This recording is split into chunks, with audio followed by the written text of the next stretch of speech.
Dear student, welcome to the future academy. आज हम शुरू करने जा रहे हैं सेकेंड ईयर की बुक, कंप्यूटर की बुक शुरू करने जा रहे हैं। तो उसका आज हमारा लेक्चर 1 है। तो सबसे पहले मैं आपको इस बुक का थोड़ा सा इंट्रोडक्शन करवा देता हूँ कि इस बुक में है क्या चीज़ें। टोटल इसके 14 चैप्टर हैं जो 2 हिस्सों पर मुश्तमिल हैं। तो एक हिस्सा तो मुश्तमिल है डेटाबेस पर, एक हिस्सा इसका मुश्तमिल है डेटाबेस पर। डेटाबेस के टोटल 7 चैप्टर हैं। डेटाबेस के टोटल 7 चैप्टर हैं। डेटाबेस में बेसिकली आपको पढ़ाएंगे वो एमएस एक्सेस। तो एमएस एक्सेस के लास्ट वाले जो 3 चैप्टर हैं ना, वो एमएस एक्सेस के हैं। तो पहले 4 चैप्टर में डेटाबेस के बारे में बेसिकली इंट्रोडक्शन, डेटाबेस है क्या, डीबीएमएस क्या है, हायरार्किकल मॉडल्स और डीबीएमएस के मुख्तलिफ किस्म के मॉडल, ईआरडी डायग्राम्स, ये सारी की सारी चीज़ें बताई जाएंगी आपको पहले 4 चैप्टर्स में। उसके बाद आपको डेटाबेस का एक सॉफ्टवेयर डीबीएमएस जिसे आप कहते हो एमएस एक्सेस, वो पढ़ाया जाएगा। डीबीएमएस में और भी सॉफ्टवेयर हैं जैसे कि ओरेकल है, ये भी। उसके बाद PHP MySQL है, MySQL है। तो ये क्या है, सारे के सारे DBMS में हैं। तो 7 चैप्टर मैंने बताया आपको डेटाबेस के होंगे। उसके बाद 8 से लेके 14 तक चैप्टर जो होंगे उसमें वो आपको पढ़ाएंगे सी लैंग्वेज। उसमें आपको पढ़ाएंगे वो क्या, सी लैंग्वेज। सी लैंग्वेज एक हाई लेवल प्रोग्रामिंग लैंग्वेज है। तो 8 से लेके 14 तक चैप्टर जो मुश्तमिल होंगे वो सी लैंग्वेज पे होंगे। तो अब से हम जो शुरू करने जा रहे हैं वो डेटाबेस है और डेटाबेस का पहला लेक्चर है। पहले लेक्चर में आज हम थोड़ा सा सिर्फ पढ़ेंगे डाटा क्या है और इंफॉर्मेशन क्या है। तो सबसे पहले हम जान लेते हैं कि डाटा क्या है। Collections of raw facts and figure is called data. Raw से मुराद एक ऐसी चीज़ें हैं जो कि मीनिंगलेस होती हैं, जिनसे हम कोई नतीजा अखज़ नहीं कर सकते, उनको हम कहते हैं रॉ मटेरियल।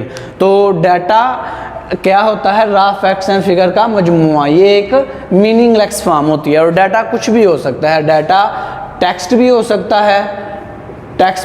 है, डाटा हमारा ऑडियो भी हो सकता है जो कि हम माइक्रोफोन वगैरह में रिकॉर्ड करते हैं। उसके बाद डाटा हमारे पास वीडियो फॉर्म में भी हो सकता है, डाटा हमारे पास नंबर्स की फॉर्म में भी हो सकता है, डाटा हमारे पास तस्वीरों की फॉर्म में, पिक्चर्स की फॉर्म में भी हो सकता है। तो ये क्या था, डाटा था। तो every organization have own data. हर ऑर्गेनाइजेशन का एक अपना डाटा होता है। जैसे कि एक हॉस्पिटल है, उसका डाटा क्या होगा, उसके पेशेंट उसका डाटा होंगे। इसी तरह एक बैंक है, उसके एम्प्लॉय उसका क्या होंगे, डाटा होंगे। तो एक स्कूल है, उसके स्टूडेंट उसका डाटा होंगे। कॉलेज है, उसके स्टूडेंट उसका डाटा होंगे। तो डाटा अभी एक मीनिंगलेस फॉर्म होती है जिसे हम कोई नतीजा अखज़ नहीं कर सकते। तो उसके बाद आ जाती है इंफॉर्मेशन।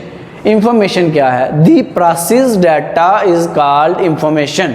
जब डाटा को प्रोसेस किया जाता है तो हमें इंफॉर्मेशन हासिल होती है। तो डाटा एक इनपुट फॉर्म है। जब हम इसको सिस्टम में डालेंगे, इस पर प्रोसेसिंग करेंगे तो हमारे पास क्या आ जाएगी, इंफॉर्मेशन आ जाएगी। तो इंफॉर्मेशन जो है ना, उसको हम इस्तेमाल करते हैं डिसीजन मेकिंग के लिए। डाटा को हम डिसीजन मेकिंग के लिए इस्तेमाल नहीं कर सकते, इंफॉर्मेशन को हम डिसीजन मेकिंग के लिए इस्तेमाल कर सकते हैं। जैसे कि हमारे पास डाटा है एक बच्चे का, उसके हमने केमिस्ट्री के, इंग्लिश के, उर्दू के नंबर हमने लिखे हुए हैं, तो ये हमारा डाटा है। लेकिन जब हम उसको टोटल करके उसकी ग्रेड निकाल लेंगे, परसेंटेज निकाल लेंगे, तो फिर वो हमारे पास इंफॉर्मेशन आ जाएगी। एक यूनिवर्सिटी है, उसकी इंफॉर्मेशन, उसके टोटल स्टूडेंट नहीं होंगे, लेकिन जब उसको टोटल स्टूडेंट को हम क्लासीफाइंग करेंगे कि BS के कितने हैं, इलेक्ट्रिकल के कितने हैं, तो ये फिर क्या होगी, इंफॉर्मेशन हो जाएगी। तो जब डाटा को प्रोसेस किया जाता है तो हमारे पास क्या आ जाती है, हमारे पास इंफॉर्मेशन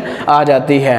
तो कोई भी इंफॉर्मेशन जो होती है वो एक डाटा के ऊपर डिपेंड कर रही होती है। और जब डाटा को हम इंफॉर्मेशन में कन्वर्ट करते हैं तो हमेशा याद रखिएगा, तो हम सीक्वेंस ऑफ स्टेप्स को फॉलो करते हैं। एक सीक्वेंस के साथ स्टेप को फॉलो करते हैं तो फिर हमारे पास क्या इंफॉर्मेशन हासिल होती है। तो आज के लिए सिर्फ इतना ही था कि हमने डाटा पढ़ा, इंफॉर्मेशन पढ़ी और बुक का इंट्रो लिया। तो अगले लेक्चर के साथ हाजिर होंगे। शुक्रिया।